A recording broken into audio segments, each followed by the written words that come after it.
남은 수요일 저녁입니다. 우리 함께 수요 예배 같이 드리겠습니다. 다 함께 기도합시다.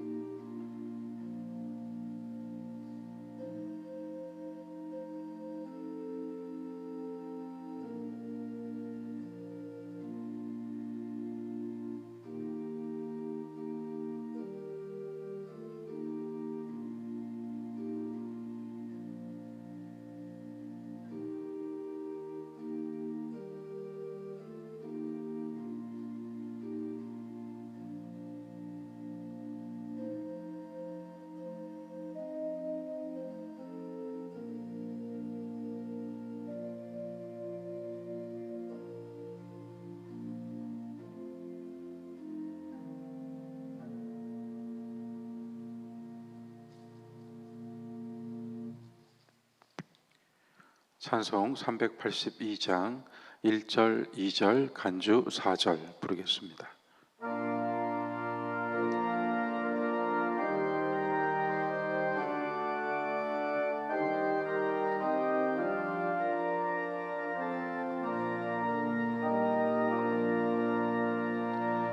너 근심 걱정 말아라. 주 너를 지키리.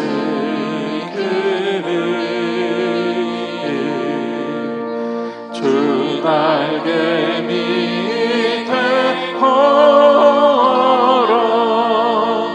주 너를 지키리.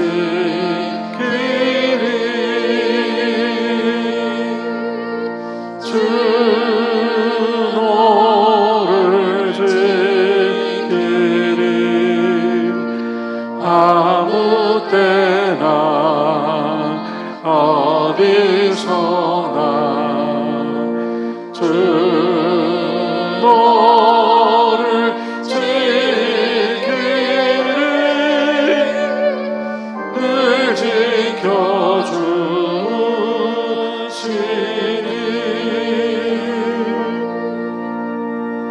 어려워 낙심될 때에 주 너를 지키리.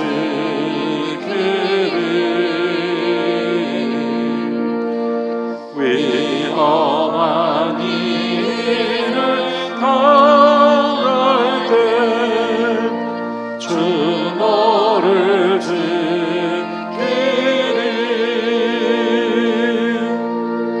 주 너를 지키리. 아무 때나 어디서나 주 너를 지키리. 늘 지켜주시리.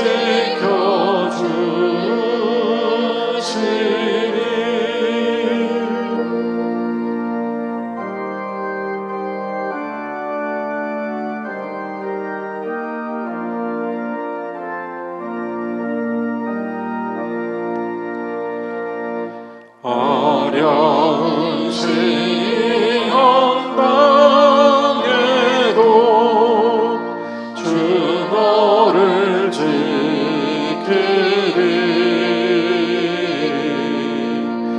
그 주의 품에 거하라. 주 너를 지키리.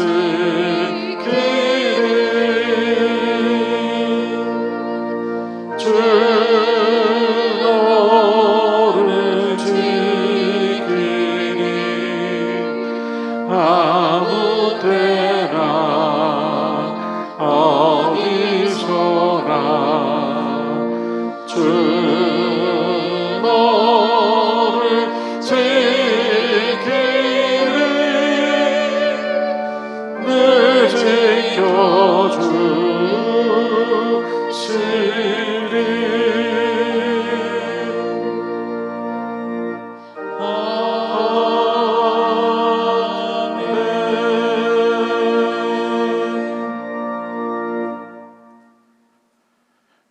오늘 말씀은 이사야서 40장 1절부터 11절까지입니다. 우리 이승호 목사님께서 봉독해 주시겠습니다. 너희의 하나님이 이르시되 너희는 위로하라. 내 백성을 위로하라. 너희는 예루살렘의 마음에 닿도록 말하며 그것에게 외치라. 그 노역의 때가 끝났고 그 죄악이 사함을 받았느니라. 그의 모든 죄로 말미암아 여호와의 손에서 벌을 배나 받았느니라 할지니라 하시니라. 외치는 자의 소리여 이르되 너희는 광야에서 여호와의 길을 예비하라. 사막에서 우리 하나님의 대로를 평탄하게 하라. 골짜기마다 도두어지며 산마다 언덕마다 낮아지며 고르지 아니한 곳이 평탄하게 되며 험한 곳이 평지가 될 것이요 여호와의 영광이 나타나고 모든 육체가 그것을 함께 보리라. 이는 여호와의 입이 말씀하셨느니라. 말하는 자의 소리여 이르되 외치라. 대답하되 내가 무엇이라 외치리이까 하니 이르되 모든 육체는 풀이요 그의 모든 아름다움은 들의 꽃과 같으니 풀은 마르고 꽃이 시듬은 여호와의 기운이 그 위에 불미라. 이 백성은 실로 풀이로다. 풀은 마르고 꽃은 시드나 우리 하나님의 말씀은 영원히 서리라 하라. 아름다운 소식을 시온에 전하는 자여 너는 높은 산에 오르라. 아름다운 소식을 예루살렘에 전하는 자여 너는 힘써 소리를 높이라. 두려워하지 말고 소리를 높여 유다의 성읍들에게 이르기를 너희의 하나님을 보라 하라. 보라, 주 여호와께서 장차 강한 자로 임하실 것이요 친히 그의 팔로 다스리실 것이라. 보라, 상급이 그에게 있고 보응이 그의 앞에 있으며 그는 목자같이 양떼를 먹이시며 어린 양을 그 팔로 모아 품에 안으시며 젖먹이는 암컷들을 온순히 인도하시리로다. 아멘. 오늘 말씀은 위로하시는 하나님이라는 제목으로 우리 함께 잠시 묵상합니다. 이 말씀은 여러분이 지금 읽으시면서 느끼신 것처럼 대림절 기간에 읽는 본문 가운데 하나예요. 그래서 우리는 이 말씀에서 오시는 그분 예수 그리스도를 그려볼 수 있어요. 아울러 이 말씀의 마지막 절에서 전하는 것처럼 그분은 양떼를 먹이시고 양떼를 인도하시고 양떼를 그 팔로 보듬으시는 분입니다. 그분 앞에 있을 때에는 승냥이도 양이 되고 늑대도 양이 되고 이리도 양이 됩니다. 세상 속에서는 어떤 존재로 살았을지 모르지만 예수 그리스도 앞에 서면 그는 양입니다. 그가 주님을 목자라고 부른다면요. 그래 오늘 이 말씀에서 우리가 주목할 것은 이사야서 40장은 이사야서 예언의 국면이 바뀌는 페이지입니다. 갑작스럽게. 특별히 이사야서의 이 예언의 말씀은 우리가 익히 아는 대로 이스라엘의 죄 그리고 그 죄에 대한 하나님의 진노와 심판 그리고 더불어 이스라엘을 둘러싼 주변 강대국들에 대한 하나님의 심판 예언이 담겨져 있어요. 핵심은 그 속에서 이스라엘이 하나님을 온전히 섬기지 않고 하나님을 등지고 외면하고 버림으로써 이와 같은 결과를 자처했습니다. 그래서 성읍은 황폐해지고 모든 것들은 하나님의 진노의 불 가운데 던져지게 될 것이라고 하는 예언을 담고 있죠. 그러던 이사야서가 돌연 36장에 가면 히스기야 왕의 역사 이야기로 39장까지 4장을 채웁니다. 예언서 안에 불쑥 역사 이야기가 들어가죠. 자세히 보면 히스기야 역사 이야기는 마치 이스라엘이 어떤 과정을 거쳐서 마침내 여기까지 이르렀는지를 보여주는 한 인물을 통한 한 민족, 한 백성의 지나온 모든 발자취를 마치 영화처럼 보여주는 것 같아요. 죽을 병에 걸려서 벽을 보고 기도하던 히스기야. 그러한 가운데 하나님께서 그에게 생명의 연장을 더하여 주셔서 15년을 받게 되죠. 너무나 기쁘고 기쁜 나머지 적군인 바벨론의 대신들이 사신들이 축하하러 왔을 때 이스라엘의 예루살렘의 무기고 병기고를 모두 열어 보여주고 이런 이야기들이 36장부터 39장까지 역사로 나오게 돼요. 그리고 40장인 겁니다. 그러니까 예언이 쭉 이어지는 것 같았지만 중간에 역사 이야기가 불쑥 나온 후에 40장에서 불쑥 심판과 진노의 말씀을 전하던 이사야는 40장에서 불쑥 위로하라, 내 백성을 위로하라, 너희의 하나님이 이르신다. 이렇게 어조가 바뀌고 내용이 바뀌고 장면이 바뀝니다. 위로하라.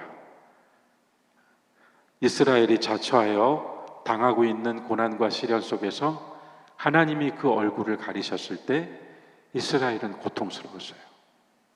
그러나 하나님은 이스라엘을 구원하시고 마치 히스기야 왕에게 15년이 더해진 것처럼 다시 그 삶을 주셔서 견뎌나갔습니다. 그러나 결국 히스기야 이야기 39장 8절 39장의 마지막 절을 보면 이사야 선지자가 이렇게 병기고를 다 보여주고 나면 앞으로 당신의 자손들은 어떻게 되겠습니까? 적군에게 다 보여주면 어떡합니까? 히스기야가 이사야에게 이르되 당신이 이른 바 여호와의 말씀이 좋소이다 하고 말씀 참 좋다 하고 또 이르되 내 성전에는 평안과 견고함이 있으리로다. 내 때에는 괜찮으리로다. 이렇게 말해버린단 말이에요.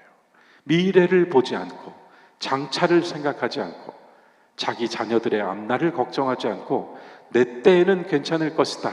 여기까지 말하고 이 이사야의 예언이 일단락한다는 거예요. 그리고 나서 불쑥 40장에서 너희의 하나님이 말씀하신다. 위로하라. 학자들은 이사야서 39장과 40장 사이에 무엇이 있었길래 불쑥 히스기야의 이 경거망동한 언어, 내 때에만 편하면 된다라고 하는 이 언어 뒤에 하나님의 위로가 갑자기 나오게 되었을까? 그것을 연구하면서 월터 브루거만이라고 하는 저명한 구약학자는 아주 흥미로운 이야기를 줍니다. 그것은 이사야 1장부터 35장까지의 예언, 35장에서는 이제 거룩한 길을 예비하라 하는 말씀이 나오고 36장부터 39장까지 역사, 히스기야 이야기, 그리고 불쑥 40장, 이 40장과 39장 사이에 들어갈 수 있는 말씀이 바로 예레미야 애가다. 예레미야 애가를 한번 꼭 읽어보십시오. 5장짜리입니다. 예레미야 애가는 성경에서도 가장 슬픈 책입니다. 그래서 애가입니다. 가장 많은 탄식과 한숨이 들어있고 가장 괴로운 이야기들이 담겨 있습니다. 가장 참혹한 장면과 가장 비참한 실상이 자기 입술로 이야기되고 있습니다. 왜 이렇게 되었는가에 대한 솔직한 고백과 하나님을 향한 간절한 부르짖음과 호소가 들어 있습니다. 혹 나는 지금 편하다 할지라도 오늘 이 시대가 겪고 있는 어떤 아픔과 참상들을 예레미야 애가에서 분명히 읽어낼 수 있습니다. 그런데 예레미야 애가에서 여러 이야기 중에 유난히 눈에 띄는 구절들이 있습니다. 특별히 1장에서 한번 볼까요? 예레미야 애가 1장 2절. 밤에는 슬피 울고 눈물이 뺨에 흐르고 사랑하는 자들 중에 그 누구도 그에게 위로하는 자가 없고 친구들도 다 배반하여 원수들이 되었도다. 어떤 말씀이 눈에 들어오는가 하면 위로하는 사람이 없었다. 9절 가볼까요? 1장 9절 말씀을 보면 그의 더러운 것이 그의 옷깃에 묻어 있으나 죄죠. 그의 나중을 생각하지 아니하며 미래가 안 보여요. 그러므로 놀랍도록 낮아져도 그를 위로할 자가 없도다. 위로해주는 이가 없어요. 이게 가장 비참한 거예요. 사람이 어떤 상황 속에서 홀로 처하여 고뇌하고 잠 못 이룰 때 위로해주는 사람이 없다. 자, 여러분 1장 16절 17절 예레미야 애가 1장 16절 17절도 봅시다. 이로 말미암아 내가 우니 내 눈에 눈물이 물같이 흘러내림이라. 나를 위로하여 내 생명을 회복시켜 줄 자가 멀리 떠났음이로다. 원수들이 이김에 내 자녀들이 외롭도다.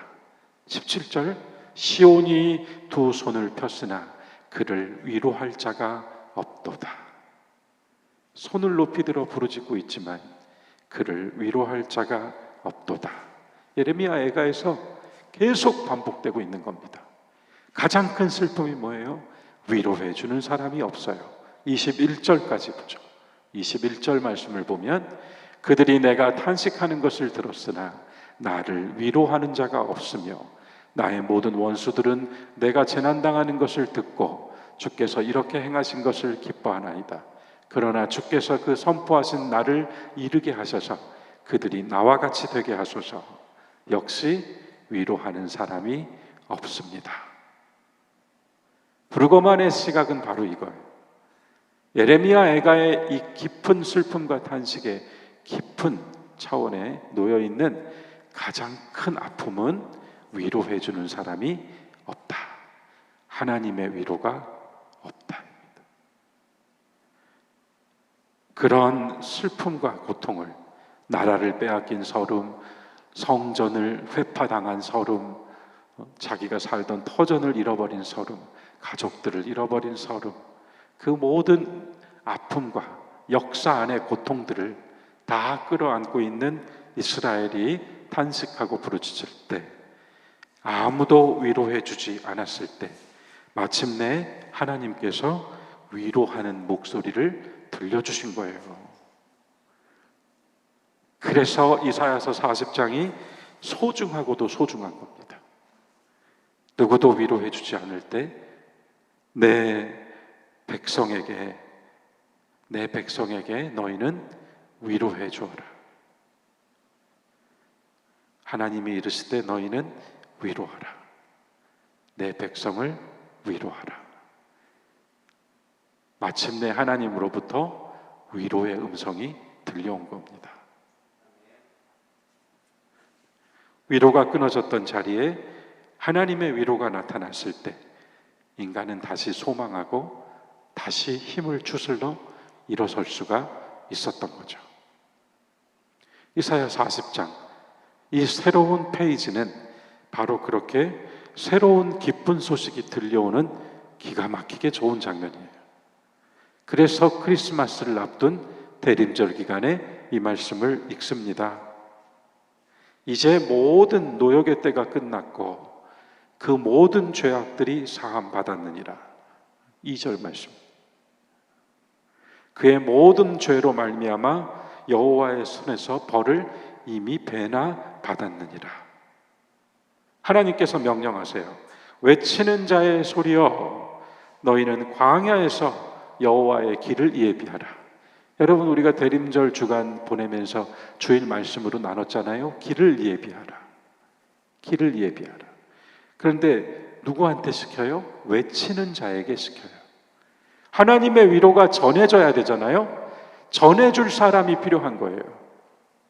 그냥 하나님이 위로하시는 것이 아니라 하나님의 위로를 전하는 외치는 자가 필요한 거예요. 성탄의 멜로디는 바로 이것입니다. 대림절의 말씀은 바로 이것입니다. 구주 오심을 기다리는 성도들의 크리스마스 기간, 대림절 기간은 바로 이것입니다. 외치는 자의 소리가 되는 것입니다. 불행이 계속되고 있고 아픔이 이어진다 할지라도 분명 위로의 소리가 들리고 하나님의 위로가 있다고 외치는 자의 소리가 있어야 되는 거예요. 외치는 자가 있어야만 하늘의 소리가 땅에 들려올 수 있는 거예요. 그런 가운데 길을 예비하라고 하셨어요. 사막에서, 아무것도 없는 사막에서 하나님의 대로를 평탄하게 하라. 우리가 생각했던 길이 아니라, 우리가 예상했던 길이 아니라 사막에서 하나님 오실 길을 예비하라. 골짜기 도도해지고 산마다 언덕마다 낮아지고 고르지 아니한 곳 평탄하고 험한 곳 평지가 되게 하라. 그래서 제가 그랬잖아요. 왜 길을 예비해야 합니까? 그 길은 주님이 오시는 길이니까. 동시에 그 길은 내가 주님을 따라가야 하는 길이니까. 그 길로 오신 주님이 하나님께로부터 오셨음을 믿기 때문에 이 길로 가면 우리도 하나님께로 간다는 것을 알고 있으니까. 그래서 길을 예비하라 그랬잖아요. 조금 더 구체적으로 말한다면 길을 예비한다는 것은 우리의 마음밭을 고르게 한다는 거잖아요. 우리 안에 있는 많은 골짜기, 언덕, 패인 곳, 구덩이, 높은 산, 낮은 산, 이렇게 다양한 우리 마음자리에 있는 여러 생각과 감정과 의지들을 가라앉히고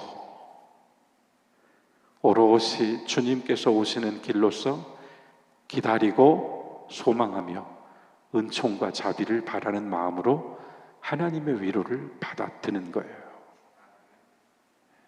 그래서 먼저 외치는 자를 불러 세우셨습니다. 우리에겐 그가 세례 요한이었죠. 또한 오늘 이 시대 속에서는 우리들입니다. 5절, 여호와의 영광이 나타나고 모든 육체가 그것을 함께 보리라. 이는 여호와의 입이 말씀하셨느니라. 자, 두 번째 6절부터 보면 이번에는 또 뭐라고 해요? 말하는 자의 소리여 이르되 외치라. 여기서는 말하는 자를 또 부르셨어요. 앞서서는 외치는 자, 모든 사람들의 시선을 불러 모으는 자였다면 이제는 말을 들려주는 자의 소리를 사용하셨어요. 말하는 자에게 내가 무엇이라 외치리이까 하니 말하는 자가 무엇을 얘기해요? 인간의 실상을 이야기해요. 인간은 누구인가? 풀이고 마르고 말 들의 꽃과 같은 풀과 꽃은 시들어버리지만 여호와의 기운으로 말미암아 시들어버리기도 하고 또 살아나기도 하고 이 백성은 실로 풀이로다. 그러나 말하는 자가 거기서 끝내면 안 되죠. 인간의 실상, 왜 우리에게 구원이 필요한가를 말한다면 그 구원의 실제를 들려줘야 되잖아요. 보시죠. 8절, 풀은 마르고 꽃은 시드나 우리 하나님의 말씀은 영원히 서리라. 이걸 말하라는 거예요. 이게 희망이고 위로라는 것입니다. 하나님의 위로, 하나님의 위로, 하나님의 말씀은 영원히 서리라. 이어지는 9절 말씀 보시면 세 번째 사람을 부르죠. 아름다운 소식을 시온에 전하는 자요. 그래서 외치는 자가 있었고 말하는 자가 있었고 아름다운 소식을 시온에 전하는 자가 부름받습니다. 그는 뭐라고 말해요? 보십시오, 보십시오, 보십시오. 보라, 너희의 하나님을 보라 하고 외칩니다. 바로 그가 예수 그리스도, 우리에게는 아름다운 소식, 복음입니다. 그리스도께서 오셔서 그리스도 앞에 서야 비로소 우리는 그분의 품 안에 안기는 한 마리의 양이 된다니까요. 그 구원의 은혜가 그리스도를 통하여 우리에게 임하였다. 평화와 사랑과 자비와 용서와 관용과 인내와 온유는 그 어떤 사람도 그리스도로 나타난 그 인격을 따라갈 수 없습니다. 그러나 무엇보다도 죽음과 부활에 이르는 그리스도의 구원은 우리로 하여금 시들고 없어져 버리고 말 꽃과 풀 같은 인생을 영원하신 하나님의 말씀 안에 담는 은총의 길이 되어 주셨다는 거예요. 그래서 보라 보라 너희 하나님을 보라 하고 마지막 10절 11절에서 우리는 예수 그리스도를 떠올리는 말씀을 받아요. 주 여호와 강한 자로 임하실 것이요 그분이 다스리실 것이라. 주님이 다스리실 것이라. 그분이 임하시고 그분이 다스리실 것이라. 모든 상과 모든 보응은 그분으로부터 나올 것이다. 자, 11절은 우리 같이 한 목소리로 읽어보겠습니다. 그는 목자같이 양떼를 먹이시며 어린 양을 그 팔로 모아 품에 안으시며 젖먹이던 암컷들을 온순히 인도하시리로다. 아멘. 먹이시며 안으시며 인도하시리로다. 그리스도 예수께서 우리 가운데 오시는 은혜, 이 은혜를 전하는 것이 대림절의 교회이고 성도들이죠. 오늘 읽은 말씀, 하나님의 구원 여러 차원으로 우리에게 임합니다만 위로라는 단어를 사용했습니다. 우리는 일상 속에서도 위로하고 위로받습니다. 그러나 그 어떤 위로보다도 절망 속에 던져졌을 때, 암흑 가운데에 있을 때 거기서 들려오는 희망의 소리만큼 큰 위로가 또 있을까요? 세상 그 누구의 위로보다도 하나님의 위로만큼 큰 위로가 또 있을까요? 아무도 위로해 주는 자가 없었다 라고 하는 예레미야 애가의 탄식을 뒤로하고 이사야 40장은 국면을 바꾸며 내 백성을 위로하라 라고 말씀하시는 거룩한 주의 음성을 우리에게 들려줍니다. 오늘 이 시대 속에 아프고 힘든 모든 사람들에게, 지금 아프고 힘든 모든 사람들에게 하나님이 들려주시는 이 위로의 말씀이, 그리고 그 위로의 실제이신 예수 그리스도가 다시 한번 우리 존재와 삶의 중심에 자리 잡게 되는 대림절 기간이 되시기를 간절히 바랍니다. 우리 함께 말씀 묵상하면서 잠시 기도하고 주님 가르쳐 주신 기도로 마치겠습니다.